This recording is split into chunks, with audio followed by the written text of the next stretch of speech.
In this video, when we use the term system, we're not referring to any particular political, cultural, or religious system. Instead, we're referring to what seems to underlie all of these, what drives a multitude of human behaviors and mental states like anger and anxiety. It's essentially the enslavement to the whims of our environment. As we reflect on the human condition, it becomes apparent that many of us are significantly influenced and controlled by the world outside ourselves. Our happiness often hinges on getting what we desire from this external world, and conversely, we experience sadness when it takes things away from us. The approval and disapproval of others affect us profoundly. Praise uplifts us, while dislike makes us miserable. Interestingly, the more we desire something, the more we're willing to sacrifice to obtain it. Conversely, the more we oppose something, the higher price we're willing to pay to avoid it.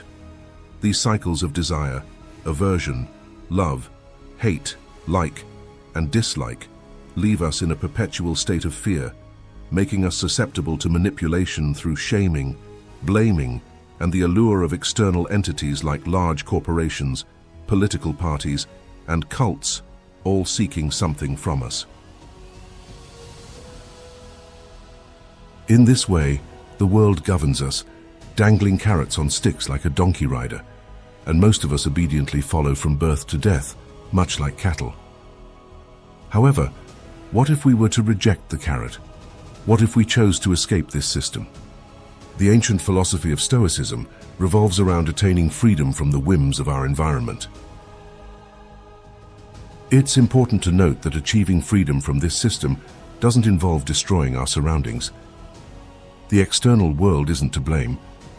The universe functions as it does, and while we do have some influence, we ultimately cannot control it. The outside world, with its inescapable conditions like sunshine, rain and wind affecting a farmer's crops, imposes itself upon us. These conditions aren't the system, rather, it's our enslavement to them that constitutes the problem.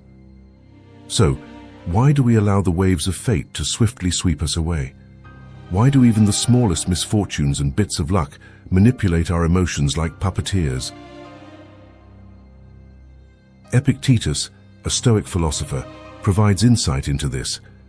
Men are disturbed not by things, but by the principles and notions they form concerning things. For instance, death isn't inherently terrible, as evidenced by Socrates' perspective. The terror lies in our perception of death as something terrible. Hence, when we face hindrances, disturbance, or grief, we should attribute it not to others but to ourselves, to our own principles.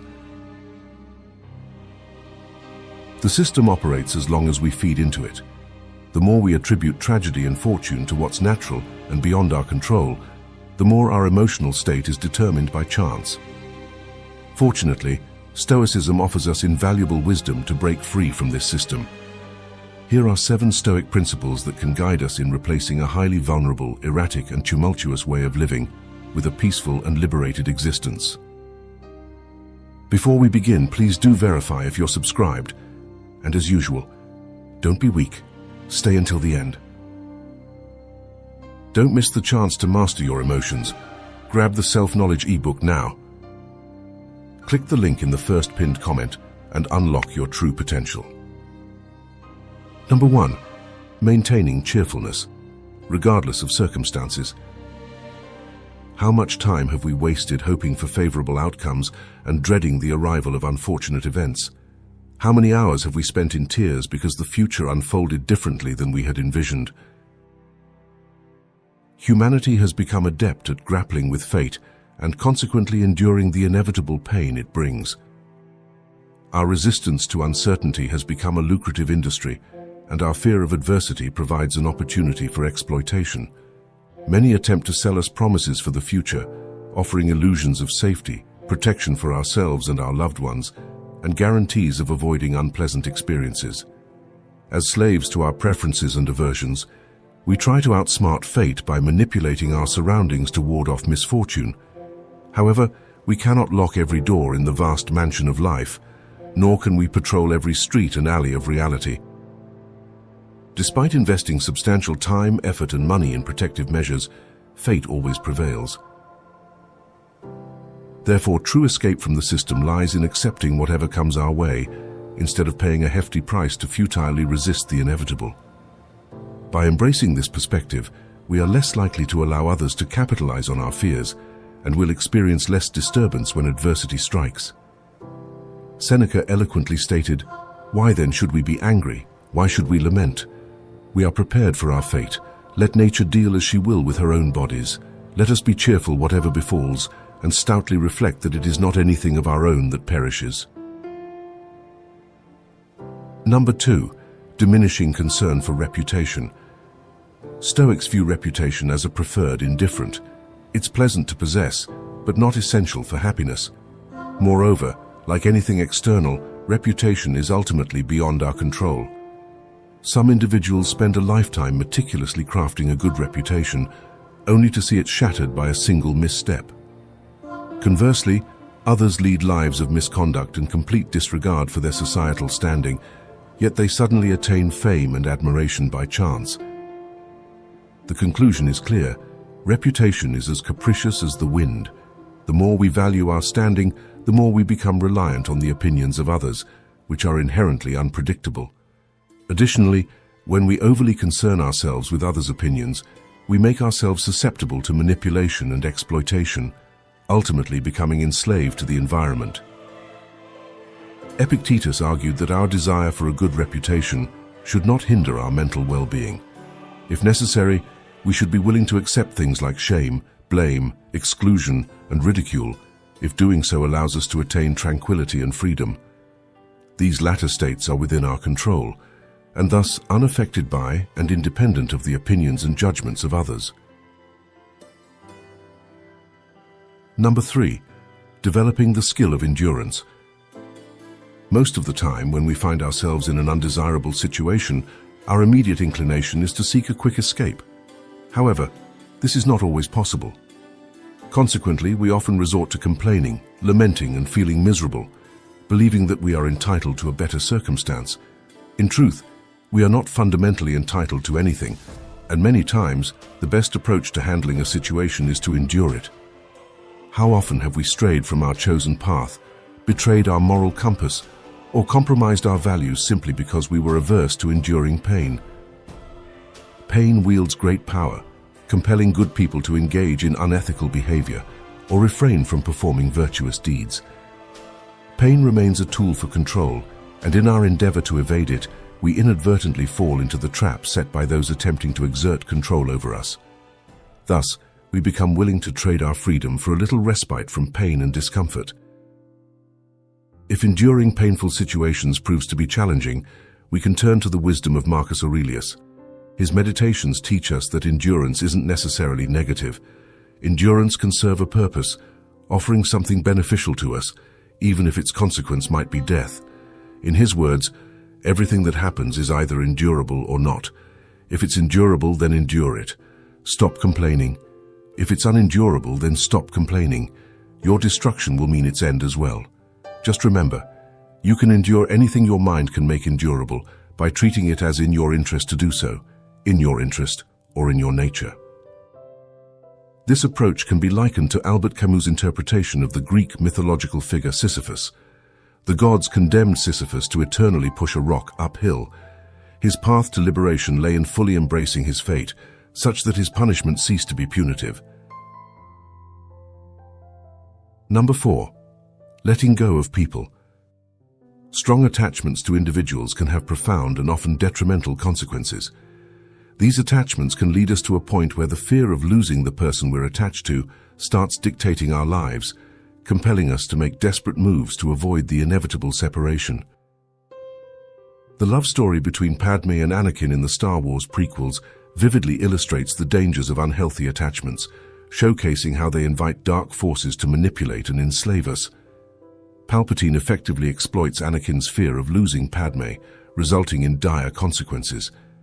Had Anakin approached love differently, not in a suffocating, fearful, and possessive manner, but based on freedom, trust, and detachment, the dark side would have been powerless over him. Epictetus offers stern but potent advice concerning attachment to things we hold dear, suggesting that we should view them as they truly are, destined to break or perish. He advises us to remind ourselves that our fondness extends to general categories, not specific instances. For example, if we love a ceramic cup, we should understand that it's our fondness for ceramic cups in general. This way, if it breaks, we won't be unduly disturbed. Likewise, if we kiss our child or spouse, we should perceive them as human beings, so we won't be devastated if they were to pass away. Number 5. Letting go of material possessions. The societal rat race, where people invest countless hours in jobs they despise and endure exhaustive routines, is driven by the relentless pursuit of material possessions. Society conditions us to believe that happiness is conditional, hinging on various external circumstances such as a specific income, social status, a particular group of friends, or a house in the suburbs. As long as we lack these, we're made to believe we cannot be happy. However, we need to question the worthiness of these pursuits. These pursuits primarily fall under the domain where fate and fortune hold sway. Engaging in this pursuit is akin to wrestling with forces we can never truly overcome. In his letter to Lucilius, titled On True and False Riches, Seneca questions the value of these material possessions, the gilded couches, jeweled furniture, and the like. Do they genuinely bring us happiness, or are they tools for flaunting a facade of the good life? Seneca argues that our happiness should not be contingent on anything external, whether it's riches like gold and silver, or even the most basic necessities like water and porridge. This perspective renders us independent of external circumstances, regardless of how trivial. Seneca further contends that true freedom is enjoyed not by the person slightly influenced by fortune, but by the individual over whom fortune holds no power whatsoever. He refers to the words of his teacher Aurelius, emphasizing that dwelling on these ideas allows us to strive not merely to appear happy, but to genuinely be happy, finding contentment within ourselves rather than seeking validation from others. Number 6. Empowering our responses. When faced with provocation, insults, or any attempts to offend, our instinctive reaction often leans towards anger and hostility. In this way, the system grants others the power to make us feel bad, allowing their behavior to influence our own actions. This inadvertently ties our happiness to the actions of others. Individuals displaying unpleasant traits such as being obnoxious, toxic, narcissistic, or psychopathic can infiltrate our lives, much like persistent rain clouds hoping to shower us with their malice, aiming to make us suffer. However, we possess a crucial choice, as Viktor Frankl noted. Between stimulus and response, there is a space. In that space is our power to choose our response. In our response lies our growth and our freedom.